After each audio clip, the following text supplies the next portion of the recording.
don't care what it costs. I want to know what the truth is. And I hope that people, my son, anybody, if my name comes up, whether you like me, whether you agree with me or not, at least you can respect the fact that he's on a quest for truth. He's on a quest for truth. Hi, Sheila Skiba here. Just wanted to say thank you for joining us today. I can't believe it's been a year, but we have great expectations and hopes for the future.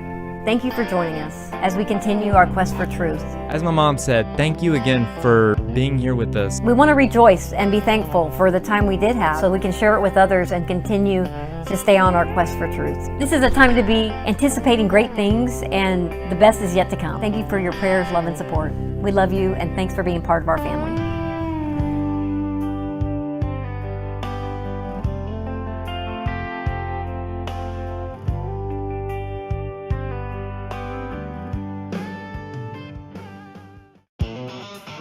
Welcome to TrutherCon. Our vision is to grow the largest and most profound exposition of truth in the modern age.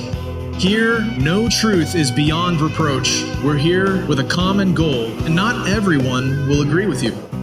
My name is Jake Grant, and I'm a co-host of Skiba News Nation. Now, some of you may even be here because of that very name, Skiba. What we want for TrutherCon is to be an amazing opportunity for you guys to connect with one another, for us to ask hard questions for the presenters that are coming up, because we're all here with a common goal, to seek after truth together.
Now please join me in welcoming the son of Rob Skiba, Jeremiah Skiba.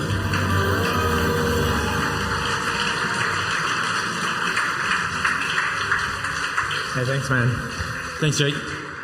And thank you guys for being here. I got a pretty interesting presentation I hope you guys will enjoy. So, anyways, it's hard to watch that video because I miss them both so much, both my mom and my dad. It's hard not to get emotional when talking about my mom. But their legacy lives on, not just with me, but with all of you here.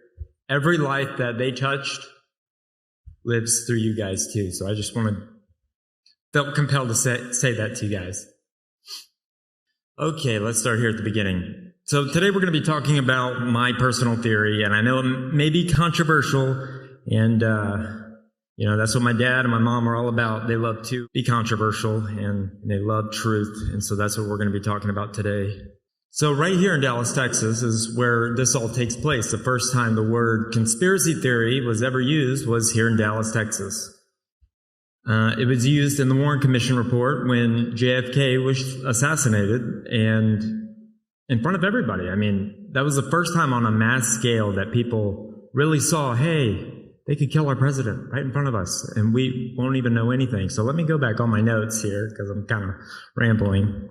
As you know, I'm Jeremiah Skiba, as Jake said. I'm the creator, me and my wife are the creators of TrutherCon, and my mom and dad wanted to put something like this together for you guys, but unfortunately they weren't able to do it. So that's why TrutherCon means so much to me, and means so much to Jake and everybody involved, and hopefully it'll become an annual thing. Hopefully you guys will continue to support us and all of that. So today at TrutherCon, the whole reason why we're in Dallas, not just because I live here, I promise, but it's because that was the first time conspiracy theorists was used to demonize people like us. So I've heard every theory, like about the fatal shot, and me and my dad would sit around and we were fascinated by the JFK assassination, how there were so many different theories. Some people said, the driver, the umbrella man. I mean, all of those are plausible theories. And, I don't not agree with any of those. But I kind of do, actually. Because my theory, I'm going to try to prove with science and with forensic evidence. So I'm going to be talking about where I believe that the fatal shot that killed Kennedy actually came from. I don't know, can we start with some questions here? How many of you believe that Oswald acted alone? Show of hands. Anybody? Wow, great crowd. How many of you believe that the fatal shot came from the fence at Dealey Plaza? Anybody? Nobody? Okay. I like you guys. All right.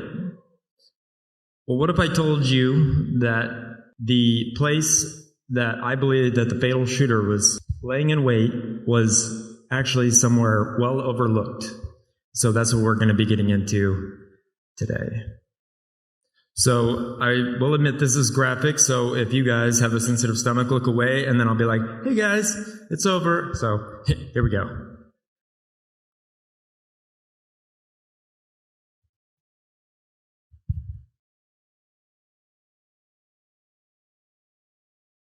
That's the neck shot and fatal shot.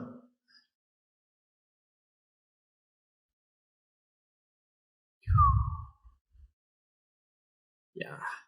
So now that you've all been traumatized with witnessing that footage, I apologize. But, comes with research, I guess. Now that we've all seen that, let's talk about what they wanted us to believe. And, this is kind of what they wanted us to believe in a funny way. Mr. President, up here! I voted for you! Wait a minute. That guy on the grassy knoll's got a gun! He's gonna shoot the president! Holy smokes, I've got to do something! All right, Lee, time to become an American hero. So, that's pretty close to what the Warren Commission report wanted all of us to believe, that Lee Harvey Oswald acted alone, that he shot 3 shots from the 6th floor of the school book depository and killed Kennedy. And so, like I said, I'm going to try to prove where the fatal shot actually came from in Dallas, Texas, and who knows, maybe later we'll have to all take a group trip out there. So, in doing so, I believe Oswald was innocent. Now we're going to be talking about my next piece of evidence, and I found this super fascinating, and this is Dallas Police Chief Jesse Curry. He was the man in charge and had all of the evidence of that day. He was the person in charge. So these are the things. He questioned the evidence against Oswald. He said it was illegitimate. The direction of the fatal shot came from the front, and he said that the entire lone gunman theory was bogus. After retiring, Curry published a rare 1969 self-published titled memoir called Retired Dallas Police Chief Jesse Curry Reveals Personal JFK Assassination File. Now that is a mouthful of a book. Oh my gosh. But it is a good read, and I strongly suggest that's what it looks like. And it's fascinating because some of the photos even match up with the Zapruder film. So if you think about it, the Zapruder film didn't come out till the 70s on the Geraldo Rivera show. I know all these weird facts for whatever reason. But that was the first time it was seen by America. And the drawings in this book match it so perfectly, and these witnesses were just completely overlooked. And it's sad. So, this is my theory, okay, guys?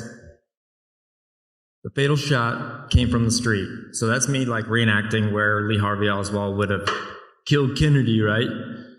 So that's what they want you to believe at the official museum, which is kind of cool. It's kind of cool to see some memorabilia, but I'm not there for memorabilia. I'm there for truth. So this is a very special video to me. Me, my mom, and my wife were able to go to Dealey Plaza and to film this for Skiba News Nation and kind of talk about what our thoughts were about the fatal shot and about Kennedy, and I'll let the video speak for itself. Here in Dealey Plaza for Skiba News Nation. Right there. It's the X. Frame 313 takes Kennedy in the head from the front.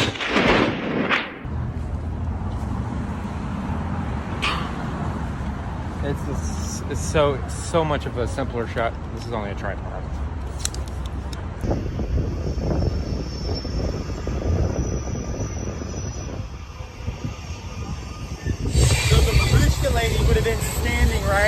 about here.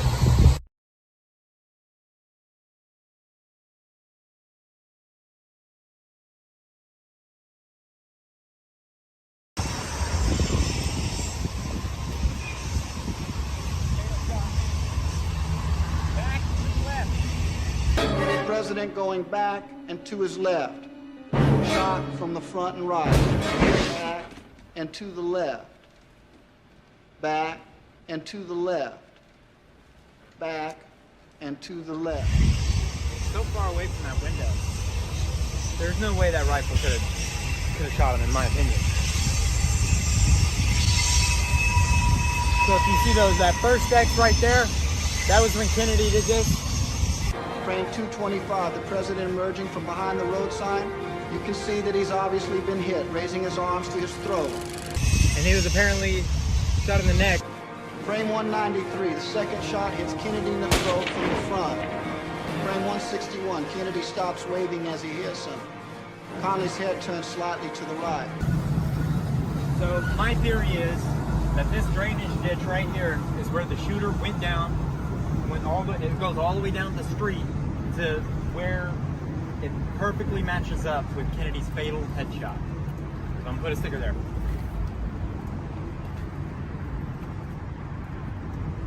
Let's put it,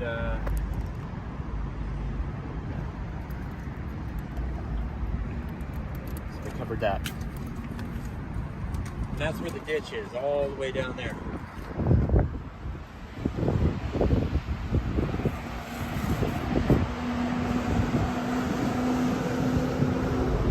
Perfect hiding place, if you ask me. He could have. I think he came right back out of here too. So after he was done, he came right back out the same way he came in.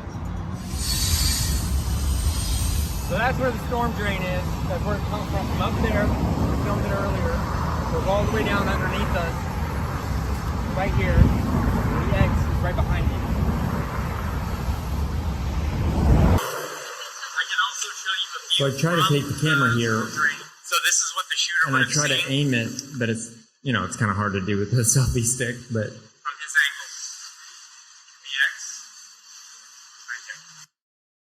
So that's the X right there. And I think I have always thought it was interesting that they have an X where the president was killed in Dallas, but, I don't make the rules. So this is a view from the storm drain. Okay. So on the left-hand side, you see without the, the obvious marker on it, but tell me that's not a way simpler shot than anywhere else. So the grassy knoll, a lot of people think the grassy knoll, but they don't understand that there's an actual hill there. So his head couldn't have gone back into the left. I believe that there was a shooter on the grassy knoll that may have shot him in the neck, but that's my personal opinion.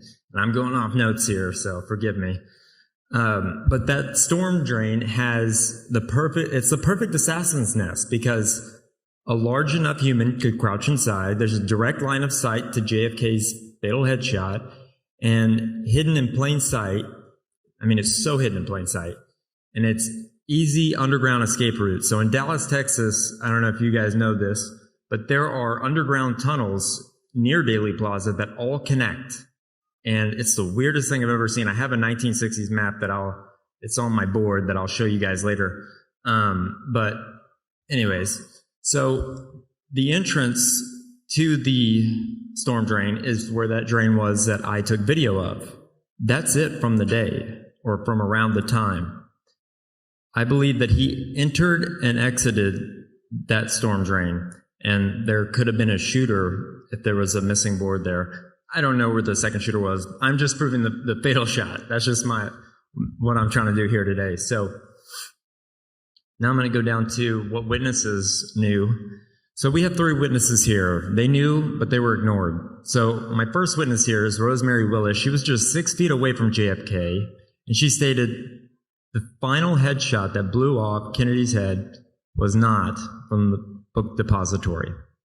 Our second is Jean Hill, and she stood 21 feet from the president, and she said smoke and debris came from the fence area. A man ran forward towards the tracks.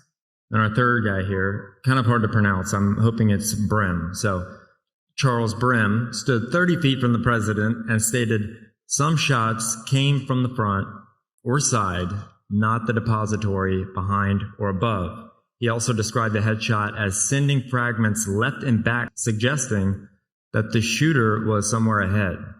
Now that's very interesting, and why did the Warren Commission not report on that? I don't know. So this is my photographic evidence of where is everybody running? They're not running to the depository. They're not running to the knoll. They're running where they know that the exit is, where the exit to the storm drain is, because they saw a puff of smoke, and we'll get to that later. But that hill is so high.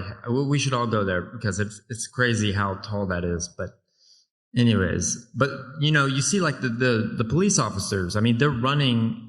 If they were running to the depository, I mean, if that's where the shots came from, why would they be running in that direction, right? So this next slide is one of my favorite slides. It's called the smoking gun photo, and this is a legit photo. You can clearly see a puff of smoke rising in the air near Kennedy's limousine in the distance. That puff of smoke couldn't appear there unless a shot was fired from ground level. As the smoke rises, it lines up perfectly with the position of the storm drain area. Not the grassy knoll, not anywhere else, but from that storm drain, because heat rises. So if I didn't do what I do on Skiba News Nation, I'd probably be like, I love forensic files. I don't know if you guys anybody like forensic files? Okay, good.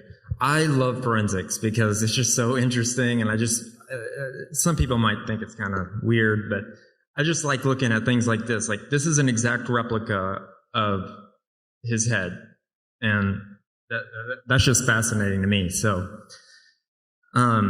when I decided to do this presentation, I wanted to do an up-close and personal thing. So I went ahead and I made a recreation of what the headshot would have looked like from his point of view. So actually, if you look at so that top photo is the bullet path, Exhibit A. That second photo, if you can see, JFK's head is tilted towards Jacqueline, like this. So like this. And where does this line up to? It wouldn't line up to the depository. It would have been like the second floor. That's from below. In that third photo, I overlapped the forensic A on top of frame 312, right before the famous Zapruder film, frame 313 that everybody freaks out about. So that was my ballistic expertise, if you will, if you want to call it that. I don't know.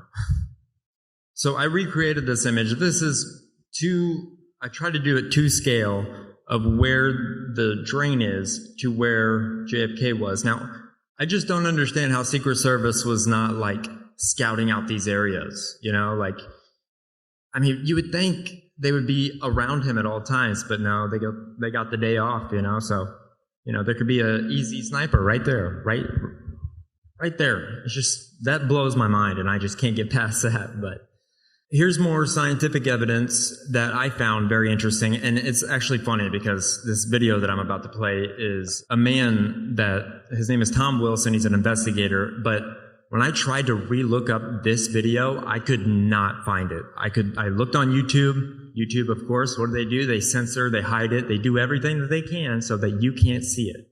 That's what they want. So I looked and looked and looked, and I finally found one that said storm rats in sewer drain, and it was on the 4th page of Google. So I was able to snip it, a clip of it, and if you want to watch it, here it is. Tom Wilson spent 30 years with US Steel, developing his image processing techniques for revealing imperfections in product surfaces. His expert evidence in murder cases involving gunshot wounds has been accepted in federal court. In 1988, he began to apply that expertise to images from the Kennedy assassination. I don't think anyone has ever utilized the equipment to look at the Kennedy images, because if they have, with the expertise that I know our government has had over the past many years, then I know they will come to the same absolute conclusion that I have. I know that President Kennedy was assassinated by somebody from the front and that there was a conspiracy. The problem has been that in my efforts to bring hard, scientific, technical information to the public has been thwarted by everywhere I have turned. I've tried the media, I've tried the government, I've tried everything I know, and no one wants to look at the evidence. Using image processing techniques undreamt of when Zapruder filmed the assassination, Tom has uncovered dramatic information hidden within this horrific footage. As we go further into the brain, we are able to observe all of the damage that has occurred in this rear exit wound from the very top of the skull down into where the missile exited through the head. As you can see, this is the scalp area, the damage to the skull, the area of the skull that's been blown away by the incoming frontal missile. And now we can actually go down and see the brain, and the exiting bullet has gone through the brain, and you can see the path of the bullet here. Lee Harvey Oswald did not and could not have fired the fatal shot that killed our president. Tom Wilson's ability to extract hidden information from the assassination pictures is based on established scientific principles. What is in these photographs and what is measured by the computer and backed up by hard scientific mathematical data. All of my findings can be reproduced. The Zapruder film allowed me to be able to go in and look at the head wound initially. The autopsy photographs allowed me to verify that there were inconsistencies within, and the pristine Mary Moorman photograph allowed me to go in and actually measure the wound optically without image processing. The case is as it goes darker under this situation because the entrance wound that supported this exit wound was fired from the right frontal area of President Kennedy, and it exited through the rear. Instead of trying to find shooters or gunmen in the photographs, I decided to concentrate on President Kennedy's massive rear-end head wound. This is a mold that was reproduced from the data points obtained from the pristine Mary Moorman photograph. As you can see, this allowed me to be able to show the massive amount of material that was blown from the head into the air.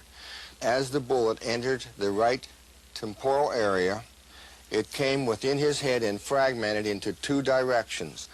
The right fragment is here, the left fragment is here. And this allowed me to determine, as you can see with all the flow of forces here, that all of the material was blown up and the entrance of the fragments came from below. So I had to go back to Dallas and I had to run more tests. And what I found out was something that I had overlooked all this time in looking at the photograph. President Kennedy's wound in his right temporal area is at an angle like this. It's coming out of the ground. And I said to myself, Tom, if the bullet was coming out of the ground, how is this possible? Because I never tried to determine where the bullet came from. I only know what it did to President Kennedy's head. President Kennedy was assassinated by a man firing a missile from inside the manhole cover at the bottom of the steps in Dealey Plaza. There is absolutely no doubt in my mind that that is exactly where that headshot came from. Jack Brazil, a seasoned researcher of the assassination, believes that a gunman firing at Kennedy from the storm sewer is no wild theory. In 1992, he put his ideas to the test with a trained military team. They explored the subterranean world beneath Dealey Plaza. After carefully analyzing and researching Dealey Plaza through the years, the only two spots that an assassin could actually hide and squeeze off around the presidential limousine would be the storm sewer that I'm standing in now and the storm drain, which is located directly behind the wooden picket fence that joins the triple underpass.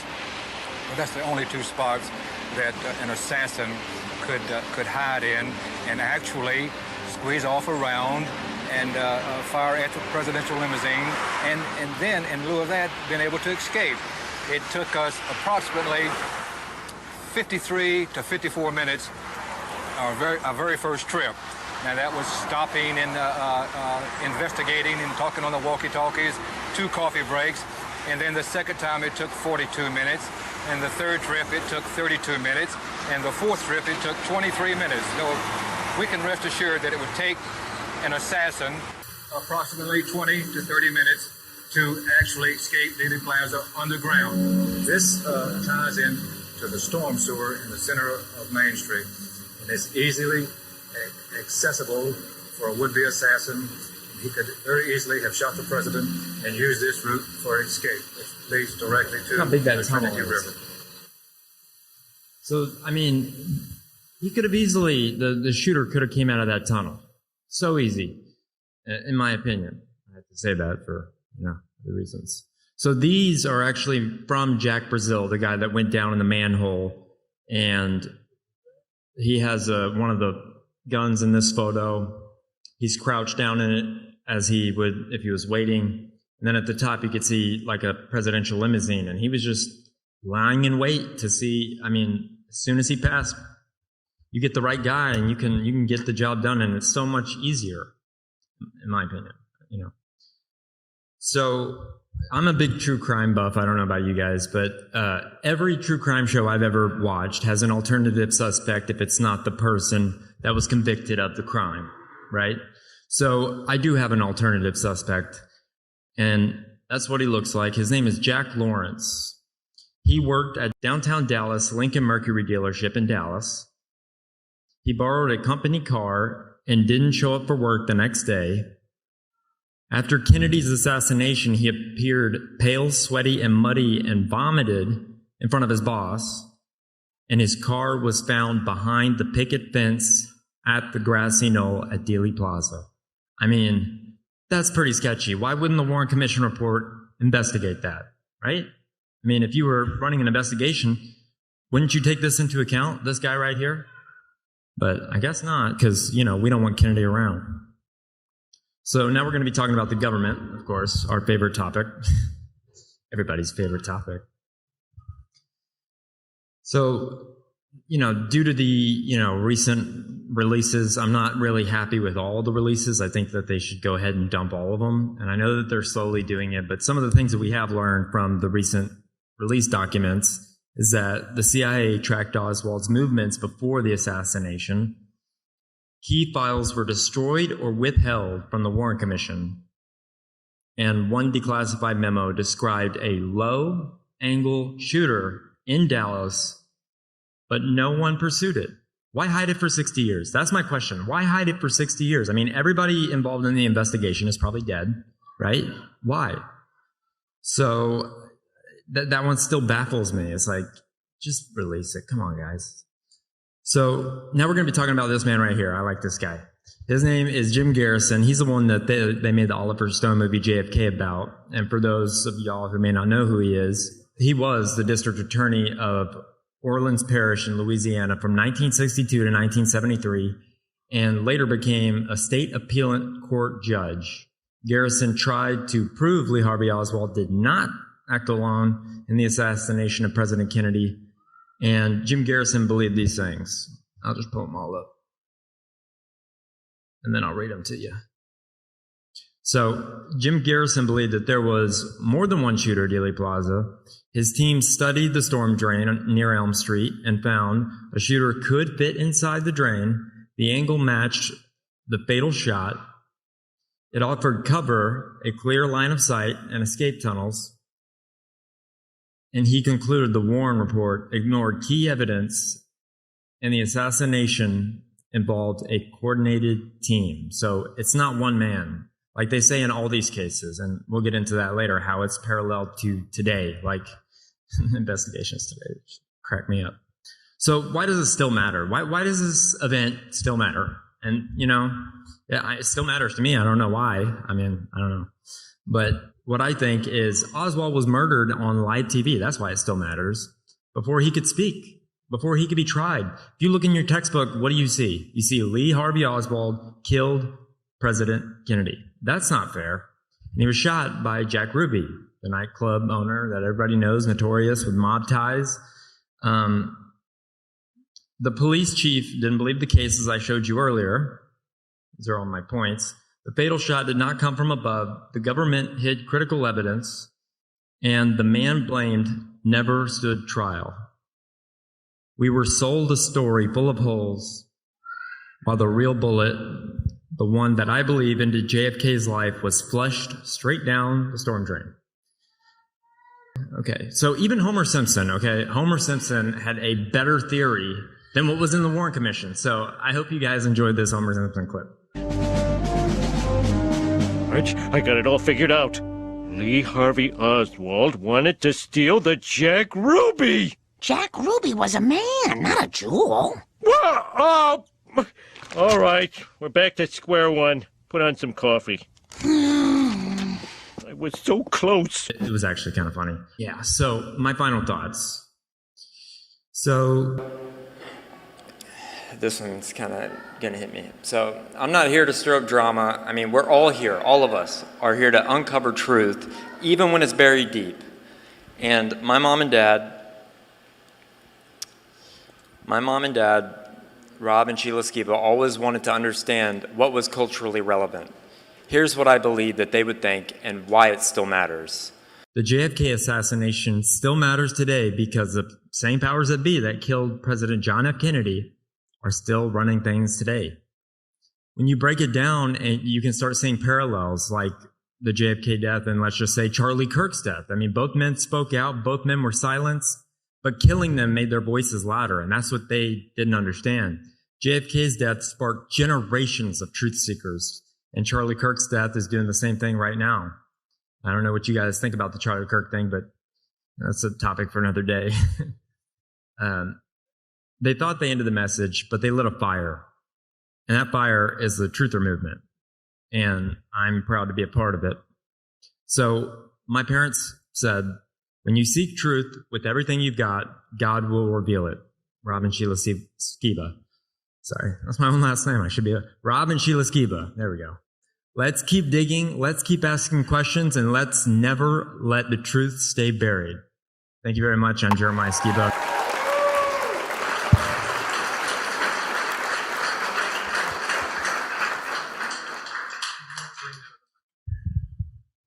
All right, guys. One more for Jeremiah Skiba, everybody. That was his first big presentation like that. That was awesome. So we're going to open it up to a 15-minute question and answer segment. I don't remember the guy that you think actually made the fatal shot. What was his name? His name was Jack Lawrence. Okay. I'm going to keep this around so you guys can, if you want to look more into it. But Jack Lawrence, and I have yet to find another image of him. So my question is, what, if any, background information do you have on him? This is the only background information that I have about him. That he lived in Dallas, that he worked at that dealership, and that he was muddy and vomited. That was reported, obviously not to the Warren Commission, but when they were trying to let off Oswald with the guy. So nothing about maybe ex-military or maybe a hunter or any of that? You know what? That was in my notes. It's funny you say that and bring it up.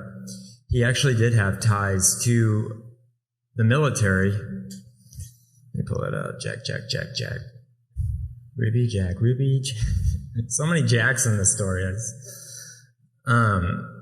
He was an Air Force marksman for the United States Air Force. So make that what you will, but I mean, that's a really good point, and I don't know why I didn't say it in the notes, but yeah, it's crazy. Yeah, because there has to be some skill to pull that off. Oh yeah. And you don't just wing that. Yeah, and the crazy thing is since then they have made the storm drains impossible to go down. Dallas has filled those drains so that nobody can go down there and nobody can look, which I find very convenient and very interesting. So I would still like to somehow squeeze down there. Right.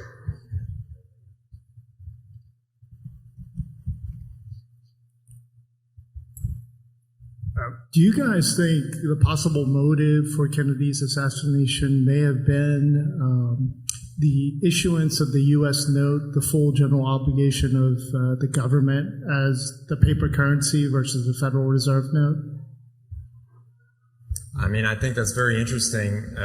What was the first part of your question? Yeah, so the motive behind it was basically that Kennedy wanted to bring the general obligation of the U.S. government behind paper money, fiat, versus the Federal Reserve Bank. That's very interesting. I would like to look into that for sure. I mean, that's why we're here, is to learn from each other. So I'll definitely look into that. I think, in my personal opinion, the reason why JFK was shot was because he was trying to shut down the CIA and the FBI. And, you know, I think that's why they shot at Trump too, but that's just my personal opinion, of course. But, you know, it could be anything. It could be so many things and we don't even know. But we'll never know. So thank you for your question, and thank you for your question.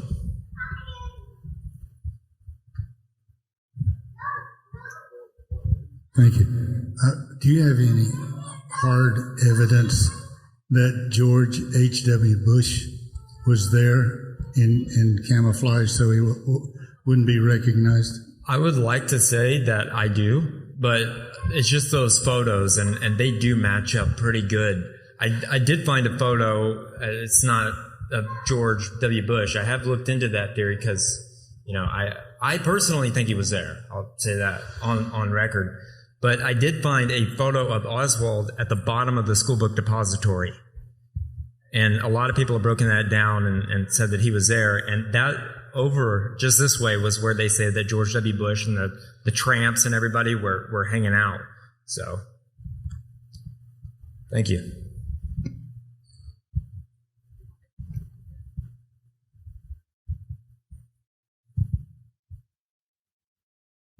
Okay, I'm one of the generation that actually remembers this. I think I was 3 years old still.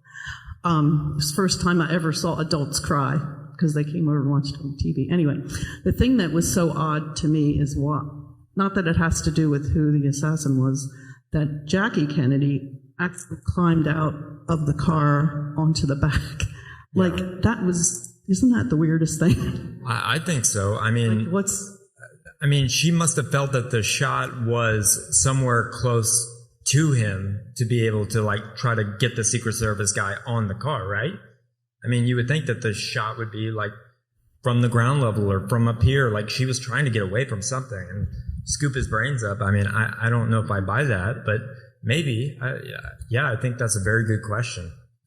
But I do know one thing. Our producer, Opa, actually saw JFK right before he turned on Elm Street. He saw him that day in the parade, which is crazy to me. I mean, just to be a part of history like that is mind-blowing to me because nothing ever happens today for my generation. It's like, what, Charlie Kirk? I mean, that was pretty traumatic, but, you know, it's like, what will change the world forever? I mean, I guess that will, but... James? Okay. Just to piggyback, so just to piggyback what this gentleman over here was saying about George Bush, one of my good friends at home, he swears up and down that the actual shooter was Father George Bush. Do you know anything about that, or? No, but I would love to see that. I would not doubt that. I would not doubt that at all. I would like to look at the ties between Jack Lawrence and see if I can find any. I mean, maybe Gary Wayne can help me with bloodlines or something. That'd be cool.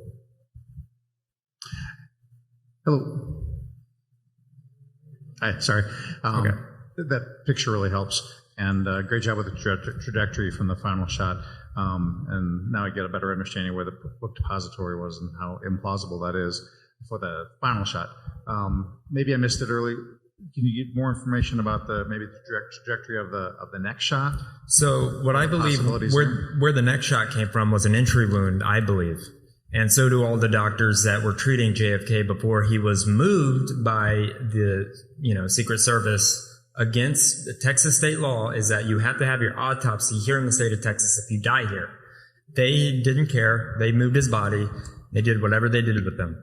But what I was going to say about that was this picture right here. It's kind of hard to see. I should have put it in the slideshow, but there is a man that's right by the drain that I was talking about, sitting right there. That would have been the perfect neck shot. So, I mean, he could have been sitting. Okay, let's walk over here. It's not going to mess me up if I walk. Okay. So the storm drain is like right over here. If he was right there on the top, that would have been such an easy neck shot. And then his head would have been blown off from right here. I mean, that just makes more sense if you time it up, you know? I mean, to me it does. I could be crazy, but thank you for your questions, guys. I just want to say I really appreciate the storm drain theory. I was curious if you could give a little bit of information of like evidence that goes against the driver as a shooter. Well, I did a 7th grade project on it. That's how nerdy I am. And my dad actually helped me with it. And we believed it for the longest time. But if you look at the guy next to him, the driver, the passenger, there's a glare on his head, on the passenger's head, that looks like he turned and shot him. But, you know, I'm not going to say that this is the only theory. I'm just saying that I think it was the glare on his head in my personal opinion. But I don't, you know, I obviously don't know because I wasn't there. But I have heard that a lot. A lot of people think it's the driver. And, I mean, do you know more evidence about it? All I know is that the forensic evidence you're showing, like with the head, would be consistent with a driver shot. And also, I've seen a video where the driver, you know, he turns around after Kennedy shot in the neck. The driver turns around and he's pointing something. You watch his hand rock back. Kennedy's head is, you know, blown apart. And then the driver returns to acting like a driver. Yeah. I've definitely, I mean, I got an F on my project. But I will tell you, because I'm not well researched in that, but I have seen the recent videos that they made better with AI, and I don't really trust all of AI when it comes to images and stuff, because it can make it look like certain things, but I wouldn't rule it out. That's all I'm saying. So I think you're onto something. Do you have any evidence that the Secret Service agents were told to stand down and actually moved away from the vehicle?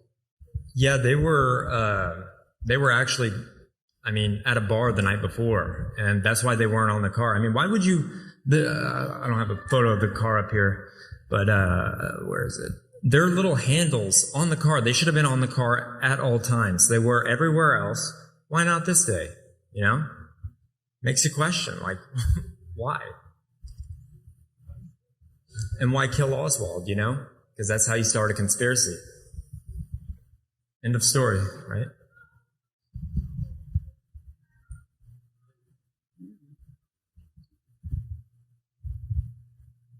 So do you think if the driver did shoot him, the people on the road, standing on the side of the road, wouldn't have seen it as well? I think that they saw that puff of smoke. Okay. They did see that puff of smoke and they were traumatized by it. And it's amazing how many of them died right after they witnessed the assassination. You guys know about that? Yeah, it's crazy. So I'm being told I have one more question. So who will it be? Who will it be? JJ, what up? So it's the craziest thing. When I first saw the video of the Zapruder film, there was 4 people in the car, and the second time I saw it, there was 6 people in the car.